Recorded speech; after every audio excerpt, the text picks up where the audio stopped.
नमस्कार दोस्तों, आपका फिर से स्वागत है हमारी इस नई वीडियो में। तो दोस्तों, सेशन शुरू किया जाए वार्तालाप का। ज़्यादा लंबी वार्तालाप नहीं, श्लोक भी अभी शुरू करेंगे इसके बाद। हर बार यही 3 लाइन शुरू की मैं बोलता हूँ। अक्षित मुझे हर बार ठोकता है कि भैया यही 3 लाइन। मैंने कहा और क्या भाई, और क्या, कुछ और गाने सुनाने शुरू कर दूँ। स्टार्टिंग ऐसे ही होती है भाई। देख, फेक नहीं बना जाता यार, नकली नहीं बन पाता मैं। जो 3-4 चीज़ें हैं मेरे अंदर, मैं जो बोल सकता हूँ उतना ही बोलता हूँ। बना बुनू के मेरे से चीज़ें नहीं होती, वो फिर ना यहाँ चेहरे पे दिखाई देती है मेरे। अभी एक श्लोक शुरू करने से पहले एक बात बताता हूँ आपको कि जो हमें मनुष्य की योनि मिलती है ना, ये बड़ी ही मुश्किल से मिलती है दोस्तों। जो भी कर्म करना है ना, बड़ा सोच समझ के करना। फिर ना दोबारा मिलने में ना इस योनि को 84 लाख योनियाँ हमें क्रॉस करनी पड़ेंगी। आपको बता देता हूँ कि जो योनियाँ हैं सनातन धर्म में वो 84 लाख हैं। तो 84 लाख योनियों के बाद हमें मनुष्य का जीवन मिलता है। अब आप कहेंगे कि 84 लाख के बाद ही क्यों? देखो, ऐसा है, एक मनुष्य ही ऐसा जीव है इन 84 लाख योनियों में जो सबसे श्रेष्ठ है। सबसे श्रेष्ठ क्यों? क्योंकि केवल मनुष्य को ही ज्ञात होता है कि क्या कर्म अच्छा है, क्या बुरा है। यहाँ जाता है कर्म और धर्म। और बाकी जो जीव हैं वो अपना कर्म कर रहे हैं, परंतु उन्हें धर्म नहीं पता। इतनी बुद्धि ऊपर वाले ने, भगवान ने उन्हें नहीं दी कि वो धर्म के ज्ञाता भी हों, धर्म का उन्हें ज्ञान हो। केवल मनुष्य ही एक ऐसी योनियों में से एक योनि है जिसे धर्म और कर्म दोनों का ज्ञान है। तो जब दोनों का ज्ञान मनुष्य की योनि में मिलता है तो हमें बड़े सोच समझ के कार्य करने चाहिए कि दोबारा अगर हमें इस योनि में आना है या इस योनि में इतने अच्छे कर्म करने हैं कि हमें इस योनियों के बंधन से ही मुक्ति मिल जाए, सीधा मोक्ष की प्राप्ति हो। तो आप अगर इस योनि में, मनुष्य की योनि में अच्छे कर्म नहीं कर रहे हैं तो आपको दोबारा जो योनि मिलेगी ना, वो 84 लाख योनियाँ क्रॉस करके कीड़े बनोगे, मकोड़े बनोगे, हर तरह के जानवर होंगे, अमीबा तक बनोगे, हर एक अलगाए, सब कुछ बनोगे। जो जो चीज़ें इस दुनिया में, जो जो प्राणी, जो जो जीव जीता है, आप उन सब से होकर गुजरोगे, फिर दोबारा मनुष्य की योनि मिलेगी। तो जितने सत्कर्म हो उतने करने चाहिए। और अगर ये जीवन बंधन से, जीवन और मृत्यु के बंधन से मुक्ति पानी है तो भगवान में लीन हो जाओ अपना। ऐसा नहीं है कि खाली धर्म धर्म धर्म, कर्म भी करना है आपको। तो एक हम ही है जिसे कर्म और धर्म दोनों का ज्ञान मिल रहा है, और जितना अर्जित किया जाए ये ज्ञान कम है वो। तो दोस्तों, ज़्यादा तो मैं समय नहीं लूँगा। जितना मैं इस टॉपिक के ऊपर बता पाया, योनियों के ऊपर बता पाया, तो आज बताया मैंने आपको इसके बारे में कि कितनी योनियाँ हैं, कितने प्रकार की हैं, क्या क्या है, मैं सब बताऊंगा आपको एक दिन। उसमें मेरे को भी आनंद आएगा, मैं भी खुद जानने का इच्छुक हूँ उस बारे में ढंग से। तो एक प्रॉपर वीडियो बनाएंगे उसके ऊपर। तो अब बढ़ते हैं श्लोकों के उच्चारण की ओर। बढ़ते हैं श्लोक नंबर 25 की ओर। सक्ता कर्मण्य विद्वांसो यथा कुर्वन्ति भारत कुर्याद् विद्वांस तथा सक्त शीर्षलोक सग्रहम। इसका भावार्थ ये है, श्री कृष्ण अर्जुन से कहते हैं कि हे भारत, जिस प्रकार कर्म में आसक्त हुए अज्ञानी जन कर्म करते हैं, आसक्ति रहित विद्वान भी लोक संग्रह को देखते हुए उसी प्रकार कर्म करें। तात्पर्य है, जो अज्ञानी जन होते हैं वो कर्म में आसक्त होकर कार्य करते हैं, अटैचमेंट को देखते हुए, उस कर्म का फल देखते हुए कार्य करते हैं अज्ञानी जन। परंतु जो आसक्ति रहित होते हैं, जिन्हें अटैचमेंट नहीं होता, जो कर्म का फल नहीं देखता, ऐसे विद्वानों को भी जो कार्य करना चाहिए ना, वो लोक संग्रह को देखते हुए करना चाहिए। लोक संग्रह कौन?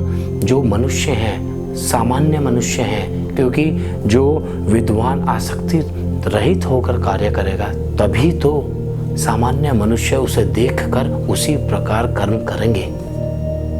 तो बढ़ते हैं श्लोक नंबर 26 की ओर। न बुद्धि भेदम जन्य दक्ष न बुद्धि भेदम जन्य दज्ञानम कर्म संगीनाम जोयसे सत्कर्म।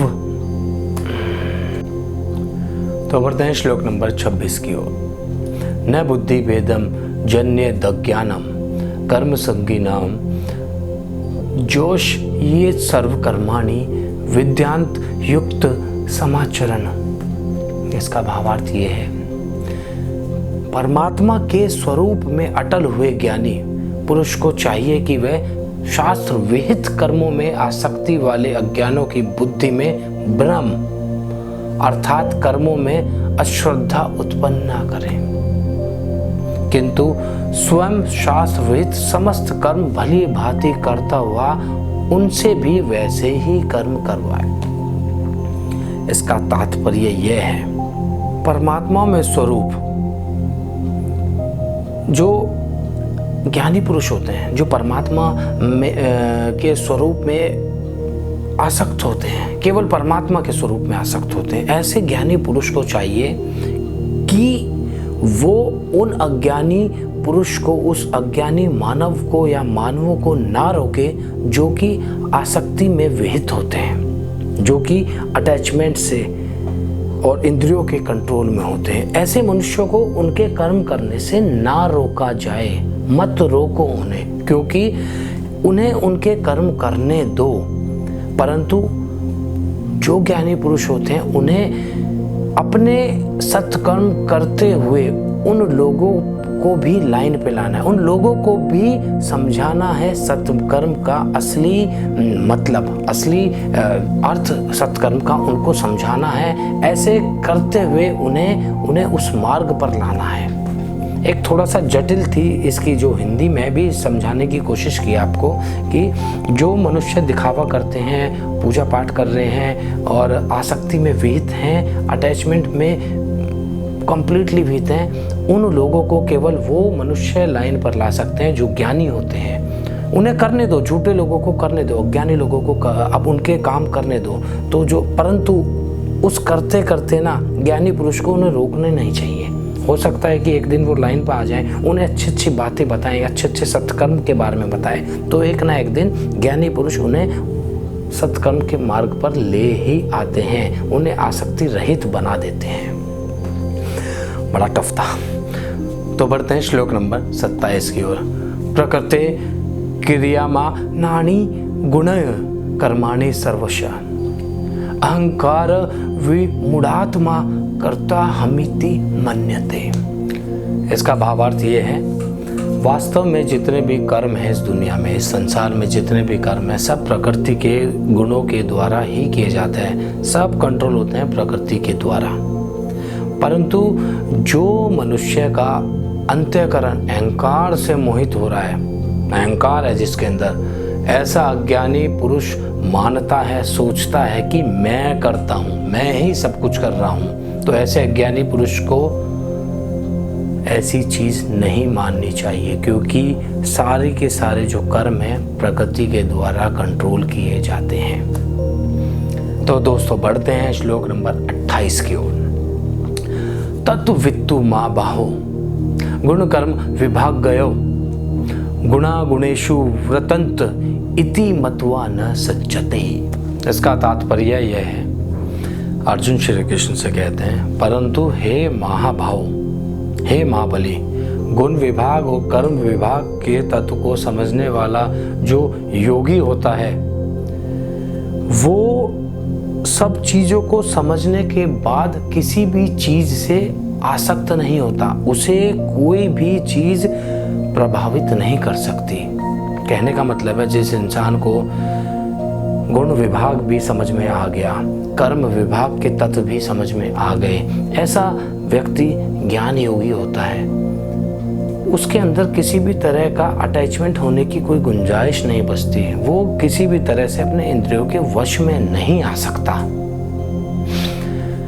तो मेरे ख्याल से आप समझे होंगे, काफ़ी कुछ समझाने की कोशिश की है। श्लोक डे बाय डे थोड़े से टफ होते जा रहे हैं। हिंदी है मेरे सामने, परंतु वो हिंदी भी बड़ी ही डीप हिंदी है, तो इसको मैं अपनी लैंग्वेज में आपको समझाने की कोशिश करता हूँ। तो दोस्तों, मिलेंगे अगली वीडियो में, तब तक के लिए राधे राधे।